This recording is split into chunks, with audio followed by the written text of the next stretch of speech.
사이언스 오브 비즈니스라고 미국의 이 컨설팅 그룹인데요. 회사명은 골드렛 임플란테이션 그룹, 골드렛 실행 그룹이라고 얘기할 수 있을 것 같습니다. 이 기업이 그 스루풋 어카운팅에 대한 내용들을 마케팅하는 내용을 편집을 해서 좀 소개를 해 드리고자 합니다.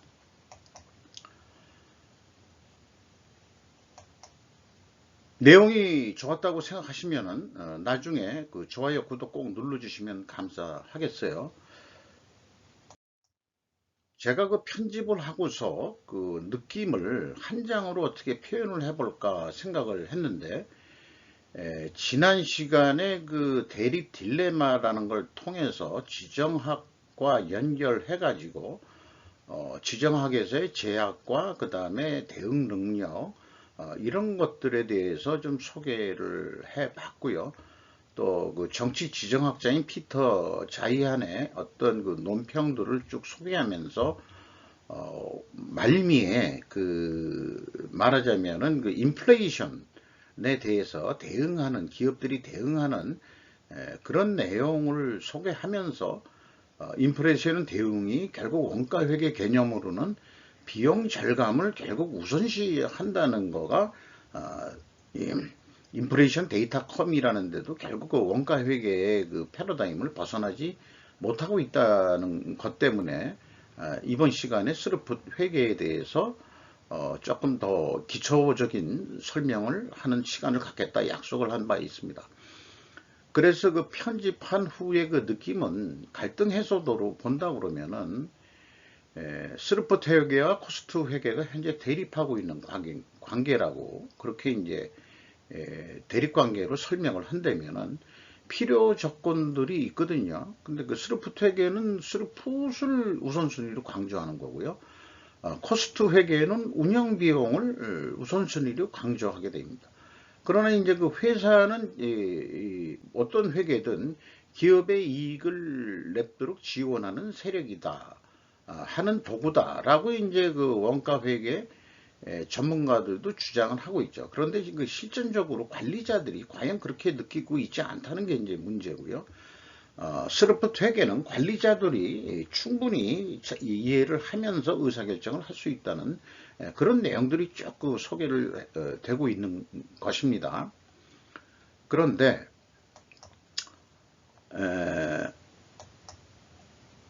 이 스루풋과 운영 비용은 필요 조건 같지만은 사실 대립관계입니다. 우선순위 때문에. 스루풋 회계 우선순위의 의사결정은 TIO인데 원가 회계의 의사결정 순서는 OEIT이기 때문입니다. 그래서 BC가 대립관계로 나오면은 갈등 해소도라고 말할 수가 없습니다. 목적은 같다고 주장하지만 현실적으로 이게 이 해결책을 낼 수 있는 갈등 대립 해소도라고 얘기하기는 어렵다는 거죠. 그러면은 결국 무슨 관계냐 그러면은 골드렛 박사 얘기입니다. 제 얘기가 아니고 패러다임의 대립일 것이다. 대립일 뿐이다. 이 패러다임의 대립이란 것은 진리가 이다 아니다 옳고 그름의 문제가 아니라는 거죠. 이념 대립이고 좌우 이분법적 대립이라고 그 지난번에 얘기를 했습니다만은 옳고 그름의 싸움들을 하고 있는 거죠. 그런데 이제 그 패러다임이라는 개념은 옳고 그름의 문제가 아닌 것입니다. 오히려 테리토리 세력의 문제일 수 있다는 거죠. 토마스 쿤이 얘기를 했나요? 그렇죠. 그렇다면은 이 코스트 세력을 무너뜨리려면은 스루프트가 세력을 키워야 되는데 세력을 키우려면 어떻게 해야 할까? 아마 미국 측 골드렛 실행 그룹도 고민할 거 있으면서 하고 있을 거고요. 그 다음에 나름대로 우리나라에서보다는 상당히 이 군수산업 쪽이라든지 그 다음에 여러 그 기업들의 그 컨설팅을 한 어떤 실적들이 많기 때문에 실질적으로 내부적으로 그 스루풋 회계에 의해서 의사결정이 되고 그 다음에 평가가 되고 있을 거라고 생각은 합니다만은 파레토 법칙처럼 8대2 정도의 어떤 그런 현실 속에 살고 있다고 볼 수 있겠죠. 소수가 나중에 전체를 장악할 것이라는 것을 저는 믿으면서 이제 더 편집한 내용을 소개해 드리도록 하겠습니다. 스루풋 어카운팅은 제품의 비용을 할당, 배부하지 않고 스루풋을 높이는 데 중점을 두는 제약이론 회계다라고 얘기하고 있고요. 이 번역문을 그대로 다 가져왔는데 두꺼운 부분만, 굵은 글씨체만 읽어보는 것도 의의가 있다고 할 수 있겠습니다. 시간이 되시면 화면을 정지해서 천천히 읽어보셔도 좋을 것 같아요. TA는 현실에 기반을 두고 있으며 다른 회계 시스템이 시도하지만 달성하지 못하는 새로운 형태의 회계로부터 처음부터 구축되었다. TA만의 독특한 점은 관리자가 의사결정을 재무적인 관점에서 완전히 명확하고 조정하여 볼 수 있도록 하는 것이다. 다른 형태의 회계에서는 의사결정을 내리기 어려우며 각 매니저는 결정 결과에 대해 자식 생각을 가지고 있다. 그러니까 원가 회계가 낸 그 손익 결과에 대해서 내 생각은 아닌데 뭐 이런 표현을 이렇게 표현한 것 같습니다. TA를 통해 마침내 명확성이 확보되고 재무적 관점에서 신속하게 합의에 도달할 수 있다. 그러니까 회계 분야의 사람이 아닌 어떤 관리자가 볼 때 TA로 손익을 내서 보여주면 그래 충분히 이해하고 쉽게 할 수 있다 그런 얘기가 되겠죠.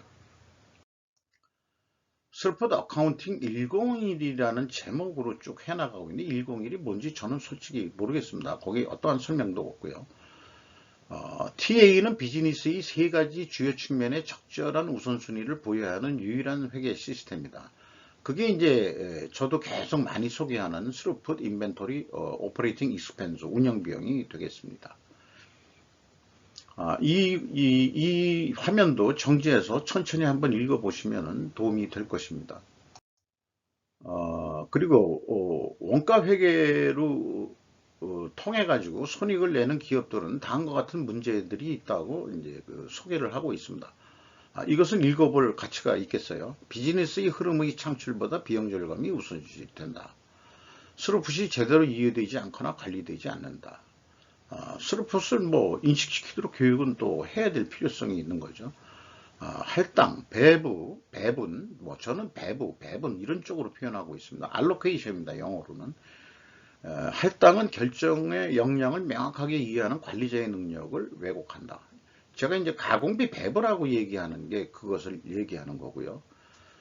골드렛은 그걸 수학식으로 표현을 했죠.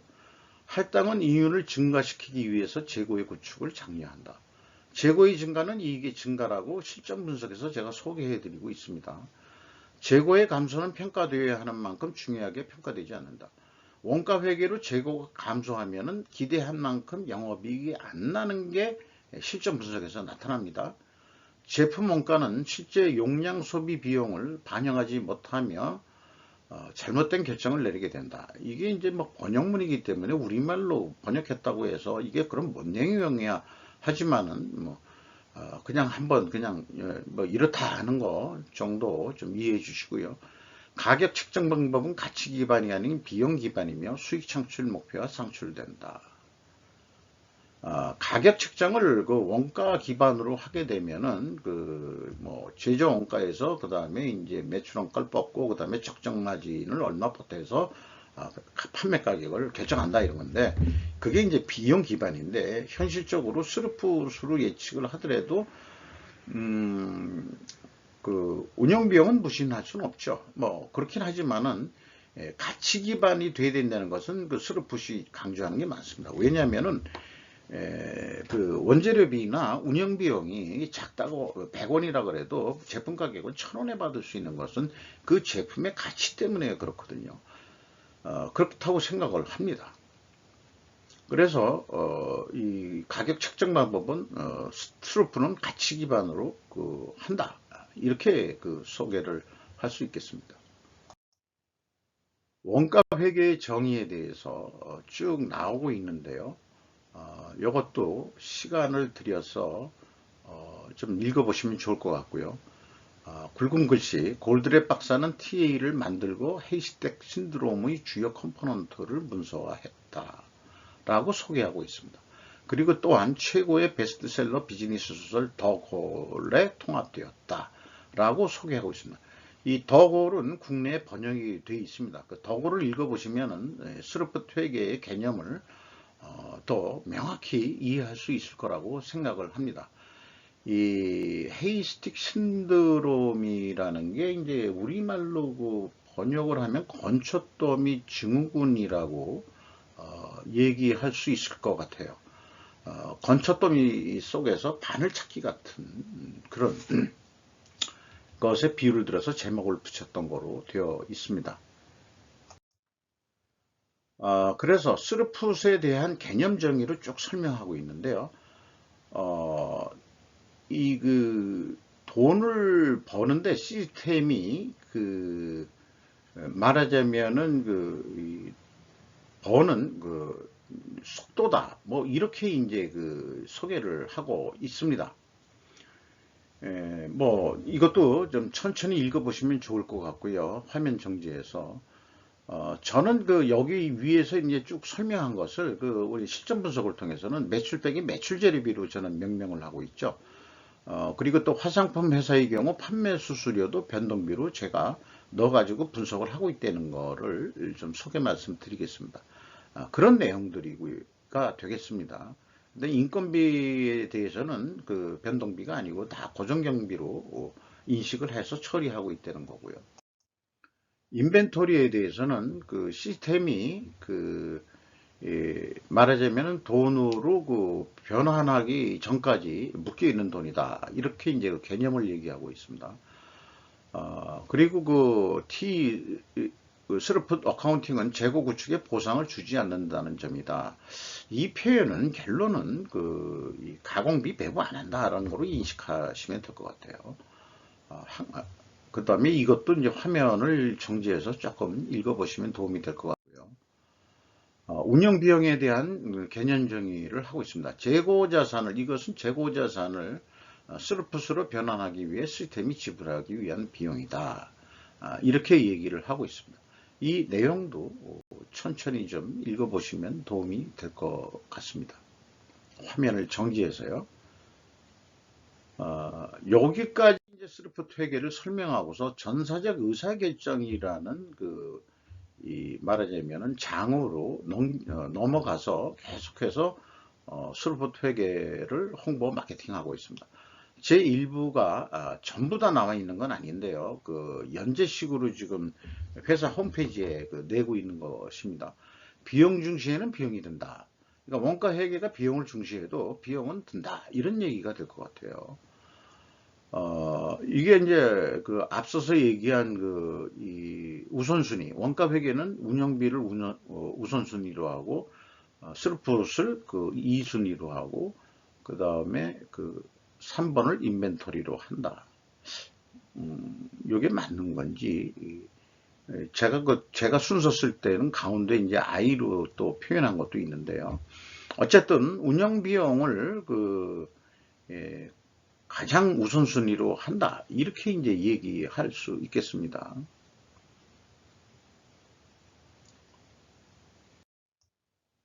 이 내용도 좀 화면을 정지해서 한번 읽어보실 것을 권고드립니다. 다음 화면도 그렇고요. 이게 이제 돼지의 허리 졸르는 건데 비용 절감에 대한 거죠. 네.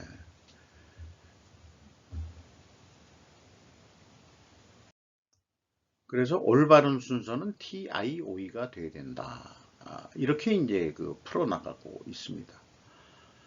그래서 1번부터 1번에 이게 작은 일인데 스루풋 보호보다 단기적인 비용 절감 효과가 우선시 된다. 이게 잘못된 내용들이죠. 그 다음에 유지보수를 미루면 오늘의 비용이 절약되지만 납기일을 늦출 수 있다. 판매 및 이익과 함께 전반적인 생산량을 감소시키는 저품질 자재를 구매하게 된다. 비용을 중시하면 그렇다는 얘기죠. 운송비가 10% 인상되면 운송비를 걱정하면 수익률이 100% 상승할 수 있다. 참 무슨 저도 이렇게 그 해놓으면서 그 이해 안 되는 부분이 조금 있습니다만은 더 많은 재고를 보유하게 하는 공급업체를 선정하여 부패 또는 노화로 인하여 재고 감면의 위험에 노출시킵니다. 이거 그 재고 감면이라는 게 그 이제 번역의 문제인데 평가 손실 얘기를 하는 것 같아요. 프로젝트의 최저 입찰처를 선정하여 예산 초과 및 기한 만료 시에만 프로젝트가 실행되도록 하는 것. 종종 회사는 프로젝트 자체의 비용보다 지연으로의 내에 더 많은 이익을 잃는다. 그러니까 이제 그 공사 건설업체라든가 조선업체, 특히 뭐 대우조선 등 이런 경우 말하자면은 이제 그 뭐 원가 계산은 제대로 뭐 해가지고 견적서를 내서 수주 계약을 했는데 예상보다 1년에 만들겠다는 게 2년까지 걸리면은 완전히 그 적자가 되는 거죠. 그 운영 비용을 감당할 수 없는 걸 것입니다. 요건 이제 작은 1번에서 작은 5번이었다면은 큰 2번은 실현되지 않는 비용 절감을 실현하는 프로젝트의 투자라고 표현하고 있습니다. 네. 그리고 또 이렇게 1번, 2번으로 있는데 천천히 좀 읽어봐 주시면 될 것 같아요. 3번의 작은 1번부터 다시 이 4번까지 쭉 내용이 있습니다. 그리고 이제 회사는 여기 참 제가 여기 매진이라고 제가 하나 있는데 소매상들은 그들의 상품을 다 팔았을 때 그들이 판매 누락으로 인한 손실을 깨닫지 못하고 축하한다. 그러니까 만원 사례, 그다음 매진 사례 이게 좋은 게 아니고 니들이 재고를 그만큼 제대로 확보 못했지 않았느냐 하는 그거를 그 상징적으로 얘기하는 거죠. 이것도 부인업체 뭐 이런 얘기도 나오는데 천천히 읽어보시면 이해에 도움이 되실 것 같습니다. 2부 ERP 재무는 최이다라고 얘기했습니다. 우리나라 기업에 현재 ERP 쓰지 않는 기업이 없죠. 근데 이렇게 이제 얘기하면은 얘네들이 도대체 뭔데 지금 우리가 ERP에 지금 저기 돈을 투자하고 그 다음에 시간과 노력을 들여서 구축한 게 얼만데 ERP 재무는 최악이라고 얘기하냐. 자, 그것을 이해하기 위해서 이 내용도 화면을 정지해서 천천히 한번 읽어보시면 도움이 될 것 같아요. 뭐 어떤 그 영화 장면을 또 캡처해 가지고 그또 소개를 쭉 하고 있어요. 이 ERP에 대해서 ERP가 문제를 일으키고 있다 그런 얘기죠. 연속해서 ERP에 들인 수백 시간, 수만 달러, 수십만 달러는 아니더라도 노력을 하면 스루풋을 신속하게 판단할 수 없습니다. 뭐 이런 얘기들 예를 들어서 이렇게 얘기했는데 이미 저는 손익계산서, 원가회계 손익계산서 이게 프로피트 앤드 로스겠죠. 루즈겠죠. 그 손익계산서, 스루풋 어카운팅에 대한 비교 이런 걸 했는데 이렇게 뭐 예시를 하면은 잘 안 들어와요. 실전 분석을 하게 된 욕심도 실전으로 보여줘야 사람들한테 좀 맥힐 수 있는 거 아니겠냐. 이렇게 얘기하면은 뭐 이해가 되는 것 같지만 그럼 실전적으로 뭐 과연 어떤데 이제 저는 스루풋 회계 마케팅을 위해서는 실전 분석을 그래서 하게 되는데 그게 매우 진짜 지난한 과정을 통해서 외부에서는 그 제조 원가를 알 수가 없거든요. 이게 이제 그 한국에서 이제 스카이어 홀딩스가 이뤄낸 또 성과라고 좀 감히 자랑도 하고 홍보도 하고 또 잘난 척도 한번 해볼 수 있겠습니다. 뭐 닥터 리자 랭이라는 분이 있는데 전자책 현금 속도 증가라는 책이 있는데 이제 참고하라 뭐 이렇게 이제 또 소개를 하고 있습니다.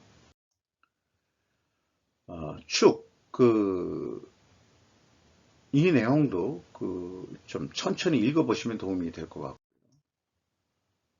그 다음에 이제 당신의 손익계산서는 당신한테 거짓말을 하고 있다는 것으로 원가 회계에 대한 또 좀 공격적인 그런 표현들을 해서 얘기를 하고 있습니다. 델이라는 것도 MRP를 만드는 회사 모양이죠. 델 유명한 컴퓨터 회사이기도 합니다만은 이것도 쭉 좀 봐주시면 좋겠습니다. 아, 여기 뭐 GAAP를 그 번역은 비용 회계 원칙 뭐 이렇게 했는데 그 이 G라는 게 일반적으로 그 업세티드 이 수용된 회계 원칙 뭐 이런 거의 약자죠. 미국에서 현재 통용되고 있는 거고요. 어, 갭은 이거 GAAP의 이게 하나가 탈락이 되는 건지 그렇게 생각이 듭니다. 읽으시면서 어떤 경우 말이 좀 안 통하면은 비용이란 것을 이제 원가라고 한번 읽어보시면은 또 이 앞뒤 문맥으로 봐서 적절히 그 비용을 원가라고 이렇게 읽어보시면 또 이해가 될 것 같기도 합니다. 원가 회계 손익계산과 스루풋 손익 비교 예시는 스카이어 홀딩스의 실전 분석 사례로 충분할 것이다. 이 점을 좀 강조드리고 있고요. 제 상반기 이제 그 실전 분석을 8월 15일까지 일반 기업들이 다 공시할 거니까 제가 관심 있는 기업들을 우선 스루풋 실전 분석을 통해서 여기에서 얘기하는 어떤 문제점들 뭐 이런 것들을 좀 포괄적으로 또 소개하는 시간을 가질 수 있을 겁니다. 부가가치라는 게 잘못된 개념이다라고 또 쭉 소개를 하고 있습니다. 가치 추가 정의, 재고 창출이 가치를 창출한다는 비용 계산, 원가 계산의 잘못된 개념입니다. 원가 회계는 비용을 PL, 손익계산서, 그들이 속한 곳에 배치하는 대신 인벤토리의 비용을 할당하여 적절하게 가치 있는 인벤토리를 구축하도록. 참 말을 고급스럽게 했는데 재고에 가치 가공비를 배부해서 가치를 올려가지고 재고의 증가는 이익의 증가로 나타낸다. 이 표현을 이렇게 돌려 얘기하면 뭐 이런 걸 것입니다. 이 내용도 화면을 정지해서 천천히 좀 읽어보시면 좋을 거고요. 다음 장도 마찬가지가 되겠습니다. 여기에 뭐 저스트인이 아니고 잼매드인 트럭을 짓더라고 또 이렇게 좀 유머스럽게 얘기를 하고 있네요. 짓들을 갖다가 의도하지 않는 결과 뭐 그거가 잼드인 트럭 이렇게 그또 뭐 미국식 개그로 좀 표현한 것 같습니다. 린도 뭐 한참 유행을 하고 있죠. 집들은 이제 일본에서 만들어낸 건데 조금 좀 손 아래로 보고 있는 것 같이 그런 표현을 한 것 같습니다. 재고 인벤토리는 자산이 아니라 부채다. 실제 이 붕괴 원칙에 의해서 재고는 부채가 될 수는 없습니다. 붕괴 8원칙에 의해서. 근데 이 생각은 아까 말씀드린 대로 이제 비용 회계라고 번역된 것은 이제 원가 회계로 읽으면 좀 이해에 도움이 될 것이고요. 재고는 회계 붕괴 처리상 부채가 아니지만 주주의 입장에서는 돈이 묶여 있는 것이므로 회사가 부채로 인식하여 줄여야 한다는 것을 의미할 것이다 라고 저는 그렇게 해석을 합니다. 회계 붕괴 원칙상 재고는 자산입니다. 자산인데 왜 부채다라고 얘기하냐면 재고에 계속 부가가치를 부여하니까 그래서 잘못된 의사결정으로 몰아가니까 사고방식을 바꾸냐고 부채라고 생각해야 된다. 부채는 빨리 갚아야 된다는 거죠. 갚아야 되니까 갚는다는 것은 재고로 비유한다면 재고를 줄여라 하는 얘기거든요. 근데 이제 그게 매출이 계속 상승하고 뭐 그럴 때는 그래서 이제 제가 TIO 중에서 인벤토리에 대해서 평가 지표는 재고 회전율로 제시를 하는 겁니다. 실전적으로 저는 좀 그렇게 소개하고 있는 거죠. 미국의 전문 기업도 이렇게 이론적인 선에서만 얘기하고 있습니다만은 저는 실전 분석을 통해서 좀 보실 수 있도록 그렇게 좀 하고 있는 거죠. 이 내용도 그 FASB가 이제 그 미국의 그 파이낸스 어카운팅 스탠다드 보드라고 아마 그거 약자일 겁니다. 여기에서 이제 뭐 서로 말싸움 했다 뭐 그런 얘기들을 쭉 좀 풀어가고 있습니다. 원가 회귀를 통한 빌딩 재고 촉진이라는 것도 결국은 그 가공비 배분에서 이 재고 자산이 증가하면 이익이 증가하니까 결국은 원가 회계 쪽은 재고를 촉진한다는 것을 또 한 번 여기서 강조하고 있습니다. 그리고 실무적으로 뭐 배치 사이즈 이런 내용들을 EBQ 에코노믹 잊어버렸습니다. 뭐그 퀀티티 그 경제적 그 배치 수량 에코노믹 배치 아마 퀀티티일 겁니다. 비용을 고려할 때는 한 번 할 때 좀 왕창 해가지고 원가를 싸게 한다 뭐 이런 건데요. 스르프 쪽에서는 우리말로 요즘 할 때 흥칫뻥으로 보기도 합니다.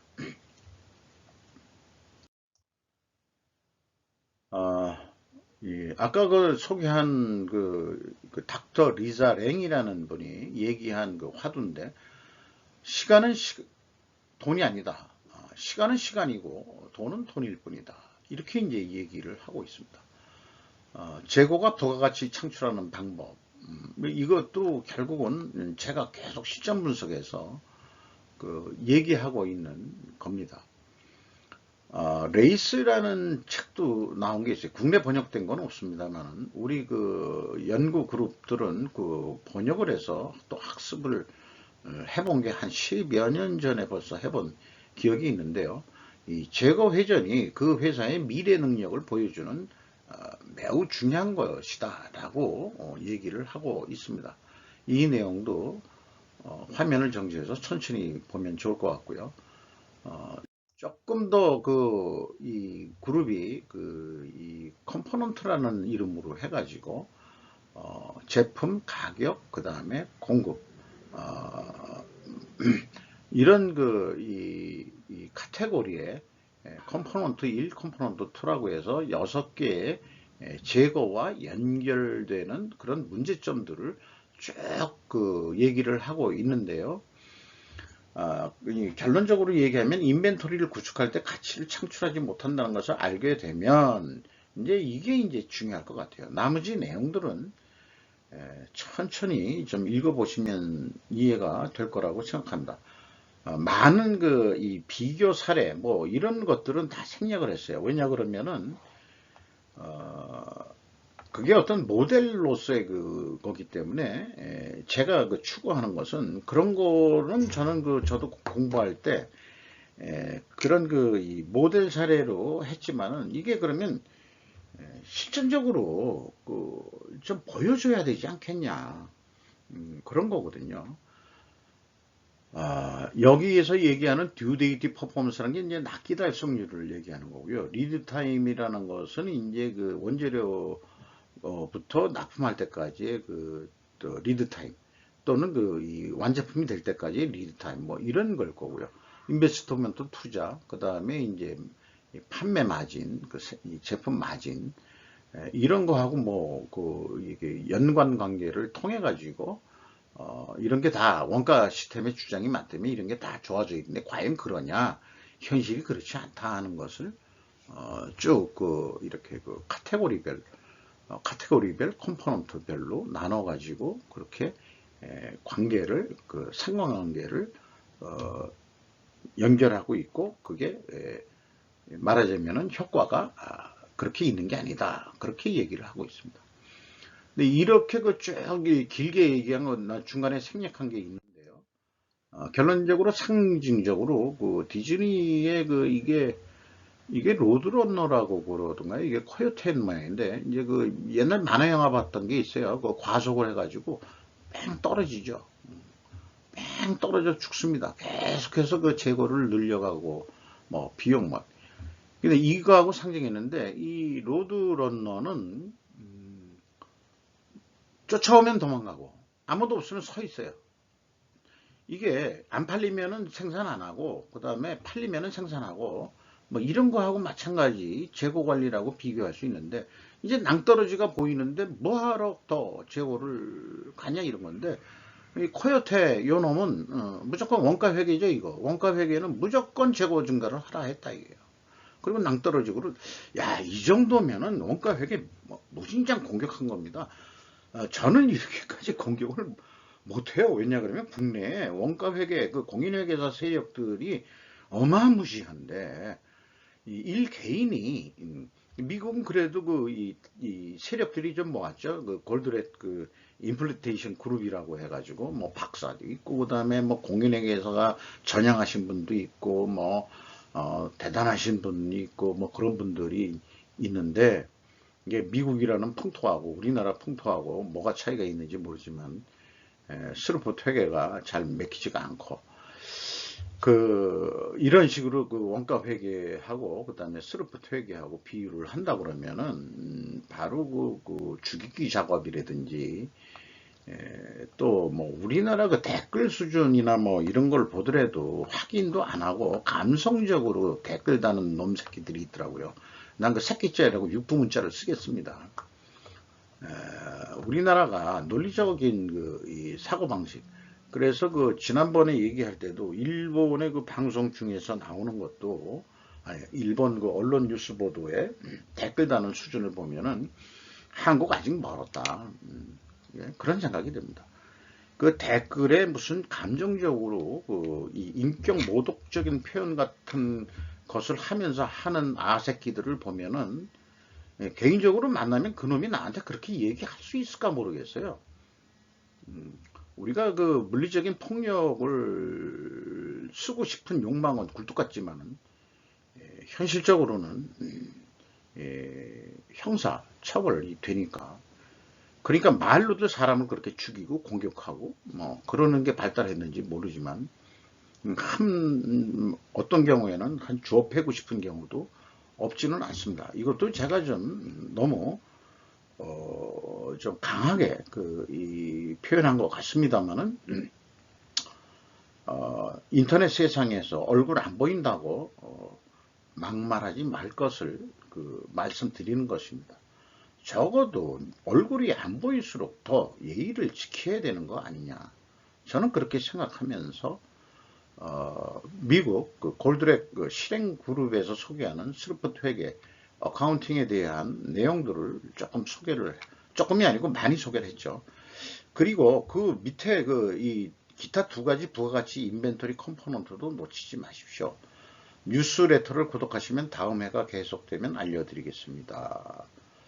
자, 여러분들도 검색을 하셔가지고 한번 들어가 보시면은 관심이 있으신 분들은 좀 큰 도움이 될 거라고 생각합니다. 이상 마치도록 하겠습니다. 1.5배속을 보시면은 될 것 같아요. 감사합니다.